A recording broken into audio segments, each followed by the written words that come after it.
Ngayon ho, mga kababayan, siyempre talagang hindi maiiwasan sabihin ng mga magkokomento, tignan yung CCTV, alamin lahat, no? Ngayon ho, mga kababayan, dito na po tayo sa hotel. Nasusubaybayan nyo naman ho, ano? Nasusubaybayan nyo po. Ngayon, mga Boss Chipamo, sir, para malaman kung ano ba yung naging tama, epekto kay Yusek Cabral nung pagbisita. Kung may kinalaman ba yung pagbisita, pagkain doon sa Ayon Hotel.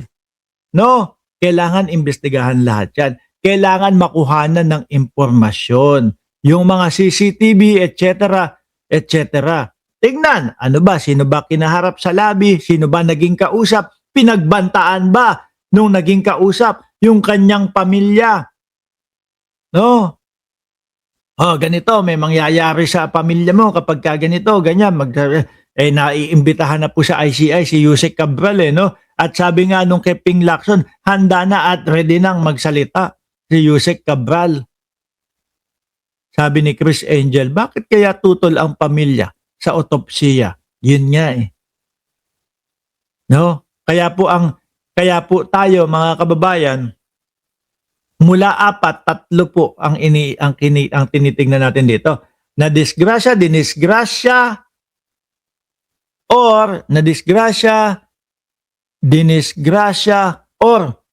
sarili niya ang nagdesisyon na magdidisgrasya siya o magpapakamatay.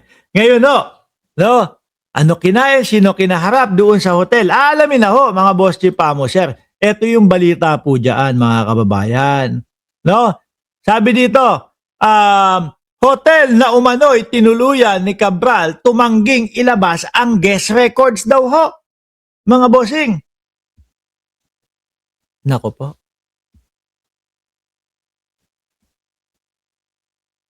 Kung ako ang may-ari ng hotel, tapos sasabihin, tapos alam ko sa sarili ko, wala naman ako kinalaman o wala namang etc. etc. Labas, sige, oy. Ano pa? Baka sabihin ko pa doon sa mga baka sabihin ko pa doon sa mga staff ko, ano pa hinihintay nyo, huy? Hindi ibigay nyo na, no, para makatulong doon sa investigasyon ng mga kapulisan. Tayo po, alam nyo naman po, pro-government tayo, pro-otoridad tayo. Di ba? Kung alam mo na hindi ka na masangkot doon, ano pa hinihintay nyo? Ibigay nyo na, wag nyo na silang pahirapan. Di po ba? Para makatulong, maresolba yung problema. Hotel na umano'y tinuluyan ni Cabral tumangging ilabas ang record. Uulitin ko ho, yung istorya ng hotel. Pag-aari daw po ni Yusek Cabral yan, mga kababayan, noong pong panahon hanggang 2025. Ibinenta doon sa nagngangalang Eric Yap, mga bossing, no? Yun po yung base sa investigasyon nila John Vic Remulla. No? At ang tinitingnan natin dito, bakit napag-uusapan natin yung hotel? Kasi po, bago po mangyari yung nangyari kay Yusek Cabral ay pumunta pa dyan sa hotel. Naglabas ng pahayag ang Ayon Hotel na umano'y tinuluyan ni dating Department of Public Works and Highway DPWH Undersecretary Catalina Cabral bago masawi sa Tuba, Benguet. At eto nga daw po, mga bossing, no? Yung official press release ho nila, mga kababayan, ng hotel. Ayon Hotel is aware of media report concerning an individual who was found deceased along Cannon Road, Tuba, Benguet. We extend our deepest sympathies to the families and loved ones affected by this tragic. Kung 4 po yung sinasabi natin, 3 na lang po. Nagpakamatay, pinatay, or dinisgrasya, o nadisgrasya. In strictly compliance with the Data Privacy Act, 2012, hotel is unable to confirm, deny, or disclose any information relating to guest records, including whether any individual checked in or stayed at the hotel. Bakit? Hindi, ito ha. Mga kababayan, kung maalala nyo po, yung isang babae doon sa hotel, tapos may mga kasamang mga bading, may mga kasamang bakla.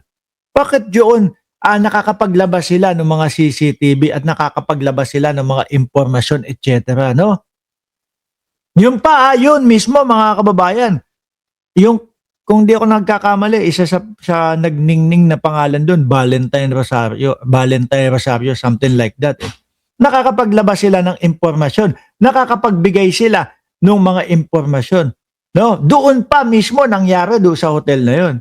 Eto, dumaan lang. Gusto lang malaman kung ano ang naging epekto nung hotel na yon o nung pagbisita na yon kay Yusek Cabral doon sa nangyari sa kanya. Gusto lang malaman. Di po ba? Pero mukhang hinaharangan, mukhang ayaw. Bakit kayo? Di ba? Sabi ni Sir Chris Angel, siguro may trumabaho dyan. Yung mga involved sa 51 billion flood control anomalies sa Davao at 36 billion rock netting scam sa Tuba, Benguet. At isa nga po dyan, mga boss chief amo, sir, kaya nga pumapasok din yung pangalan ni Pulong. Hindi ho natin sinasabi na si Pulong ang may kagagawan nito. Pero hindi po maiiwasan na madawit, masama ang kanyang pangalan dito sa mga maaari, posible na tumegi dito kay Cabral. Yan po yung mga mabibigat na mga pangalan eh. Tuloy ko. Ayon Hotel is fully cooperating with the appropriate authorities and will provide any information that may be lawful required through proper legal channel. We respectfully request understanding and ask that the privacy of all parties involved be observed. No, nasa na ba yun? Observe as the investigation proceed. Sabi, o yan. Kung ako ho, mga kababayan, kung ako yung may-ari, labas. O sige, okay lang, walang problema. Kung ito po ang makakaresolba doon sa kaso Ngayon, ang mangyayari ho niyan, mga boss chief amo sir, kung sakali na ang Eric Yap na tinutukoy ho doon, ay ito po, lalo hong lalakas ang hinala ng publiko. Ako, yun ang iniisip ko. Hindi kaya may kinalaman. No, kung si Congressman Eric Yap yung sinasabi na nagngangalang Eric Yap. Ang maiisip ko ho niyan hindi ho kaya may kinalaman itong tao na ito na ayaw niyang malaman yung mga nalalaman, ayaw niyang malaman ng publiko yung mga nalalaman ni Yusek Cabral. Lalo na doon sa kanyang mga flood control o doon sa mga issue niya na ganon. Hindi ho ba, mga kababayan, mga boss chief amo, sir? Tapos baka kasi makita doon sa CCTV na siya yung hinarap doon, na siya yung inano doon, kinatagpo doon. Diba? What if andyan din yung mga alipores ng Duterte? Sabi ni Jordan G. Ngayon, puro what if tayo talaga. What if kung si Eric Yap na tinutukoy itong kongresista ang kinaharap ni Yusek Cabral doon? Ano kaya ang pinag-usapan? Ano kaya ang sinabi? No? Bakit humantong sa ganon yung kalagayan ni si Yusek Cabral? Lahat po yan, mga kababayan. Diba? Ngayon, yung pagtanggi at merong mga ganon, talagang hindi ho natin kasalanan na mag-isip po ng mga ganito. Di ba? Meron yan. Kaya nga siya pumunta sa hotel. Nagpahiwatig na siya. At sabi meron pang po. So, bakit kaya doon umupo si Yusek Cabral doon sa malapit daw, doon sa rock netting? Sino po ba ang ano? Hindi. Ako, mga kababayan, nakalimutan ko na din po kasi yung rock netting, no? Sino po ba dyan sa comment section? Tanong ko lang sa inyo, yung mga nasasangkot na mga tao doon sa rock netting project na yun, no? Kasi merong mga nagpo-post ang sinasabi, ano ang dahilan kung bakit malapit sa rock netting project umupo si Yusek Cabral?